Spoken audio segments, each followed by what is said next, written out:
And for you yourself, Amit, what would you say are the signs that maybe you need a bit of extra help at times? I think one of the issues with being in relative isolation is that our minds don't switch off. So you start to think about usually bad things. People don't normally think about great things, you know, I'm going to go and have a swim today or something like that.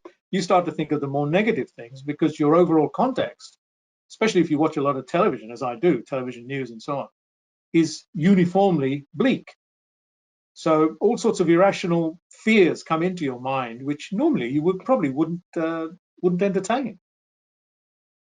Yeah, definitely. So fears and anxieties seem to grow on each other. So in terms of a more practical support from the organisation that you work for, that your colleagues work, or, you know, the people you know work for, what would you say may be helpful them to find out from their line manager when they're feeling like this? What sort of conversations would be helpful? So I think the secret, I would say, and I understand that this would vary from one person to another, is to have informal conversations as normally as you normally would. And I think, and the other thing I would say is have them frequently. I think the worst thing is to do is just sit there week after week feeling miserable.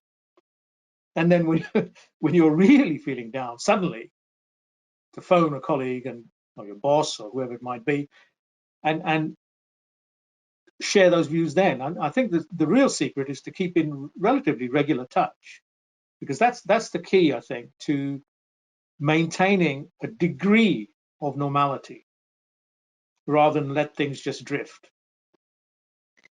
Yeah, and that is absolutely spot on. I mean, it's essentially about having those sort of organic conversations where things about mental health and well-being and what you're doing to keep yourself well and what's concerning you just come out naturally in those interactions. So the more you have, the more likely you're to have those conversations and to get in early, as you said, before it starts to seem really difficult, actually. And then it's much harder to voice those concerns when they've started to sort of grow in your mind. That's right. And in terms of people who maybe are less confident or less articulate or less able to ask those questions of their manager, is there any advice that you would give to somebody who maybe is new to the workplace or less confident to be able to have those conversations? It is good to be able to speak to your line manager, let's say. But you also have to recognize that line managers may not necessarily be the best person always in a particular situation. Are there friends in whom you can trust to confide in, or colleagues? Use the available resources that you have. I mean, I take another example. I talk to my son pretty much every day, even though he's overseas at the moment. My advice would be, think of who you are comfortable with, and try and bring those people into your sort of environment, into your sort of electronic world, and engage with them to the extent that you want and to the extent that you need.